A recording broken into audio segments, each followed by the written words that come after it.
Good evening, ladies and gentlemen. Tonight I have a message. I don't even know what I'm going to title this yet, but I do know that it is about being disobedient to the Most High or whoever we subscribe to or our higher selves, which is the Most High in itself, but I'm not going to get into that right now.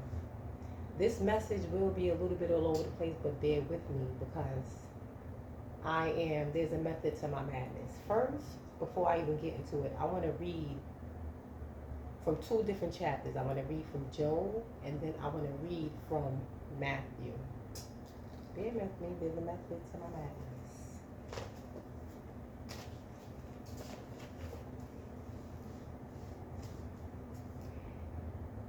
This is Job chapter 2.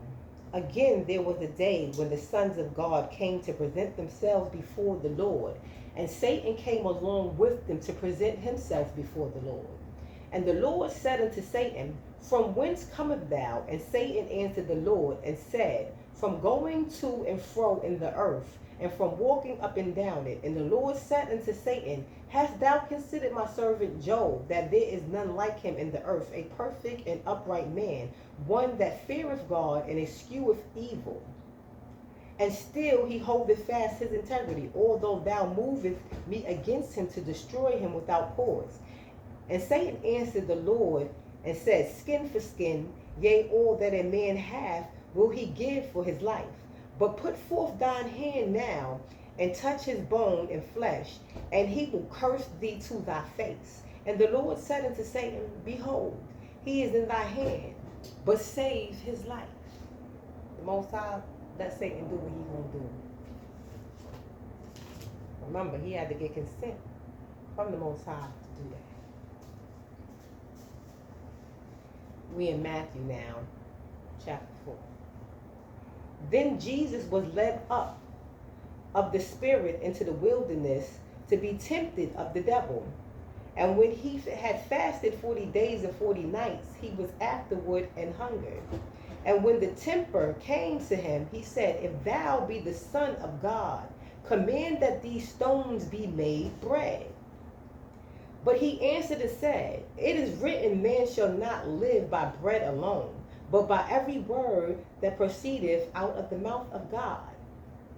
Then the devil taketh him up into the holy city, and setteth him on the pinnacle of the temple, and saith unto him, If thou be the Son of God, cast thyself down, for it is written, He shall give his angels charge concerning thee, and in their hands they shall bear thee up, lest at any time thou dash thy foot against a stone.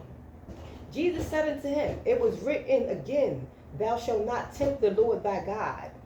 Again the devil taketh him up into the exceedingly high mountains, and sheweth him all the kingdoms of the world and the glory of them, and said unto him, All these things I will give thee, if thou fall down and worship me.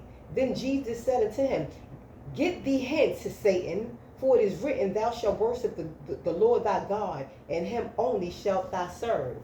Then the devil leaveth him, and behold, angels came and ministered unto him.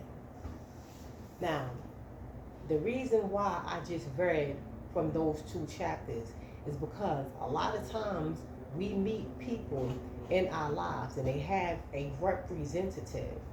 And somewhere down the line, we're sitting there saying, it's 1 year, 2 years, 3 years, 4 years, 5 years later. How did we get here?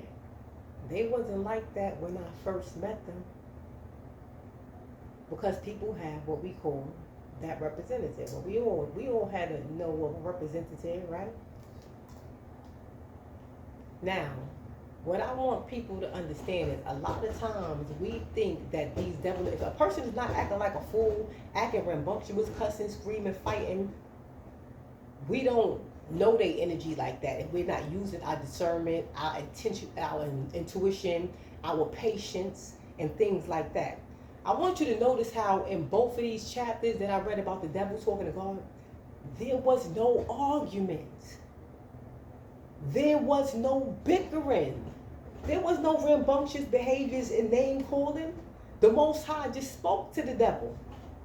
Jesus just spoke to him. So My point is, not every time that you encounter a demon or a devilish energy is it going to be rambunctious or even appear to be toxic. The devil comes to kill, steal, and destroy through temptation. And what do we know about temptation? Well, we got the 7 deadly sins, which is in my notes here: greed, lust, gluttony, wrath, pride, envy, sloth. You know? And I'll just give a small example with one of those. Like, if you're a sloth, you're lazy, you don't want to work, you don't want to do anything, you don't want to clean up. So something happens and you're in need of something, it's going to be easy to tempt you because you don't have anything. So it's going to be easy for you to steal from somebody. It's going to be easy for you to set somebody up and possibly, do some real damage to them, to the point where they're not even here no more. So with that being said, I just wanted to be clear that, because somebody said something to me and they was like, well, I didn't notice the person was like that, but the person, I don't want to get into the personal business, but the person you was right there, sitting with them while they was doing it. Because the person wasn't actually in chaotic behavior physically, you didn't notice it. A lot of times I believe as we get older, we lose our discernment. One thing my mother told me like some years ago as a teen, she was like, listen to children and older people, because children are either coming from the spiritual world and older people are going to the spiritual world. Somewhere in between, I believe we get lost in the sauce as adults. See, when we was a kid, and I always say this, we knew who the weirdo was. I believe there's a certain protection over children because we automatically know who the weirdo is. You ever see that weirdo back in the days that all of the kids was just scared of him? The weirdo didn't do nothing. The weirdo didn't say nothing. The weirdo didn't have a bad reputation. It was just the energy that the weirdo sat in. Somewhere down the line, we lose that intuition and that connection, and we marry the weirdo. We best friends with the weirdo. We can't stay away from the weirdo. Then our wisdom come back as we get older because we done been through these lessons. Now we remember what the weirdo was again, And so basically I just want to talk about how people come with these representatives and this devilish and this demonic energies, and how we have to pay attention and we have to be patient. Because I don't know about y'all, but at my age, I'm too old to be sitting around talking about something. He wasn't like that when I first met him. At some point in time, we have to use our intuition. We have to use our wisdom. We have to use our experience. And we have to ultimately be obedient to the Most High in ourselves.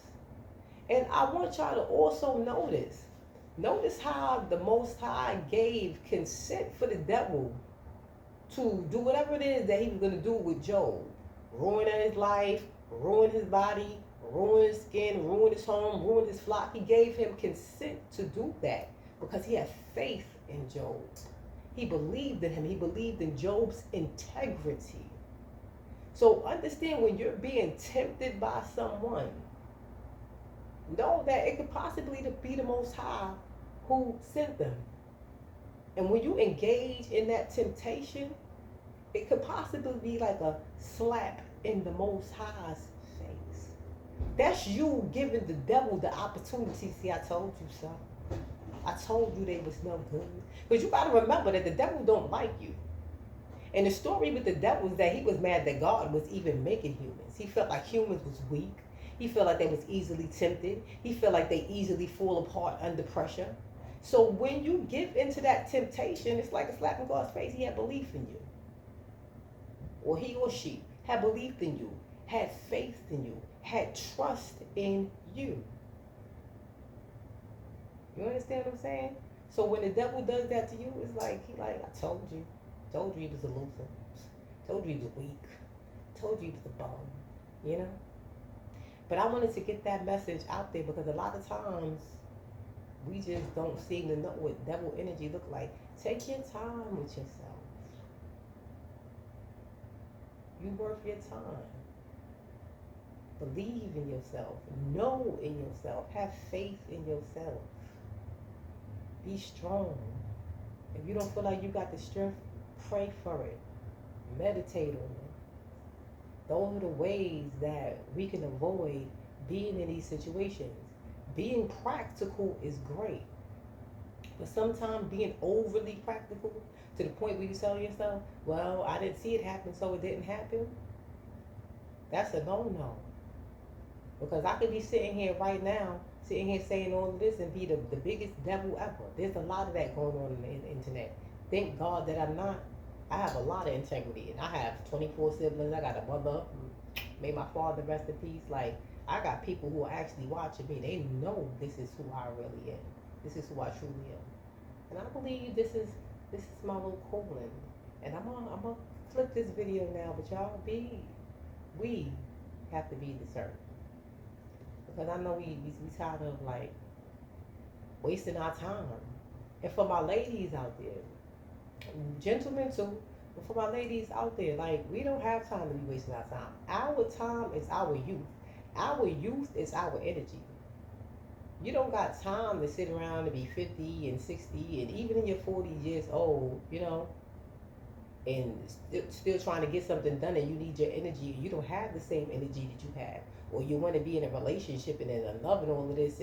And let's be honest and real. This society got a lot of shallow people, and ain't nobody trying to be looking at somebody with wrinkles all over their face, gray hair all over their head, wore to the bone, can barely cook a meal.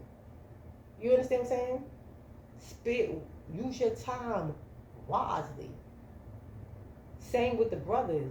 But they got a better chance because there's a lot of younger women or women in general that might have had wasted their time like you did and in need. And if they got a few dollars or something, maybe they could pass them something and they could get over. But sister, you don't got time to be wasting your time like that. Use your discernment. And I'm going to go back to what I said before. I don't have time to be at my age right now talking about who wasn't like that when I first met them. Not a friend, not a foe, not a family member, not anything. But with that being said,